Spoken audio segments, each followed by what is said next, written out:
Hello everybody, welcome back to another light novel review. Today I'm talking about volume number 4 in Gakuto Mikumo's light novel series, Strike the Blood. In this volume, Itagami Island is celebrating its one big yearly festival, which is All Hallows Eve. Now naturally, it is modeled after Halloween, but because the island is filled with people from all different backgrounds of life and different cultures and even things that aren't human, they've decided that there's really no cultural heritage to the island, and so they've decided to adopt this festival as being sort of the one national festival that Itagami Island has. Now, it's a pretty special kind of thing because it's the one time a year that they allow just pure tourists to come to the island. For our main character, Kojo, this is a particularly special All Hallows Eve because a childhood friend of theirs that they haven't seen in 4 years, Yuma, is going to be coming to the island to meet them for the very first time. Now, of course, it would be a pretty boring book if that was everything that was going on, so just add into the mix, we have 2 criminal witches who arrive on the island in uber-violent style, and also very strange happenings on the island of people thinking they're going one place and then mysteriously ending up completely somewhere else. Now, I have mixed feelings about this series, and I'm pretty sure that I have said this to all of you in previous volumes, but as we add female characters and the female harem surrounding Kojo grows, so too does the one aspect of this series that I am not a huge fan of, and that is, well, we could say it's fan service, but it's kind of a step beyond fan service. I mean, every now and then in manga, anime, light novels, you'll have that pratfall of the hero will accidentally touch the breast of a female character, or will accidentally walk in on girls bathing or getting dressed or what have you. This odd event that happens is just a little bit of a, little tantalizing for the audience and stuff like that, and is usually played up for some level of comedic affair. My problem with this series is that for about the first third to a half of this novel, that happens a lot, like several times per chapter.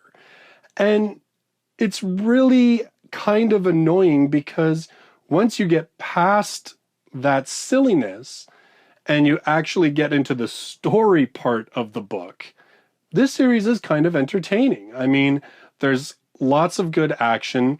The thing I liked about this volume is that it broke up the routine a little bit. First of all, this one ends on a cliffhanger, so that immediately is a little different than our previous volumes that have all sort of been complete stories. Secondly, this one, for reasons that I won't spoil, our character Kojo is somewhat less powered than what he usually is. So we don't have the usual story of Kojo fights, bites someone, gets super powered, kicks ass, wins the day. That's what's happened in pretty much the first 3 novels. In this novel, it really isn't like that, which again is pretty cool. And the cliffhanger that it ends on is, well, I have to admit, after reading the first 3 volumes and seeing that it was kind of the same pattern over and over again, and that the sort of ecchi fan service type stuff was starting to increase in numerous times per volume, I kind of wasn't sure whether I was going to read this series beyond this volume. But the way that the story ends up progressing in this, and the way that this volume ends, are decent, and decent enough that I am pretty much positive at this point that I will, at the very least, give Volume 5 a shot and see how this particular storyline ends. Again, I think the biggest problem with this series is that character growth has become very stagnant. The jokes are getting a little bit old. We need to move on, you know what I mean? Like, we need to stop introducing a new girl. We need to stop with all of the Kojo constantly getting stuck in situations that make him look like a pervert, or that he's groping or fondling or what have you, a particular female character. Like, that stuff's I feel is kind of getting old in this series and making the series feel a little bit stale. And it's really unfortunate because, like I said, once we get past that, get past introducing the new female character, get past the let's give our illustrator a reason to draw them all half naked or half dressed. Once we get past that and we actually get to action and we get to the bit of drama and everything else, it's not a bad series. And there are still mysteries that are starting to be developed bit by bit, such as how Kojo became the fourth primogenitor, what's going on with his sister.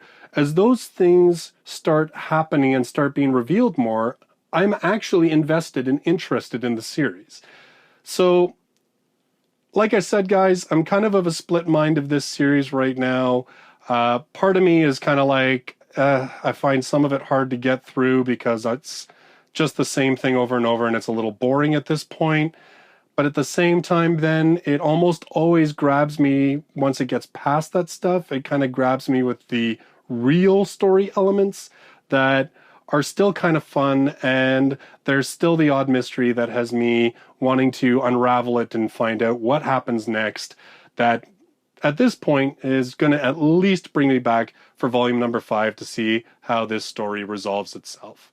So those are my thoughts on volume number 4 of Strike the Blood. The next light novel that I'm going to be reviewing is volume number 5 of Kagero Days by Jin. That will be in my next video. If you're brand new to the channel, don't forget to click on subscribe so you can follow all of my future light novel reviews. I've got links to all my past reviews. And don't forget, I don't like to just read books, I like to write them as well. I've got a link so you can check those out as well. So thanks very much for watching the video, everybody. I look forward to seeing you in the next one. Until then, bye-bye for now.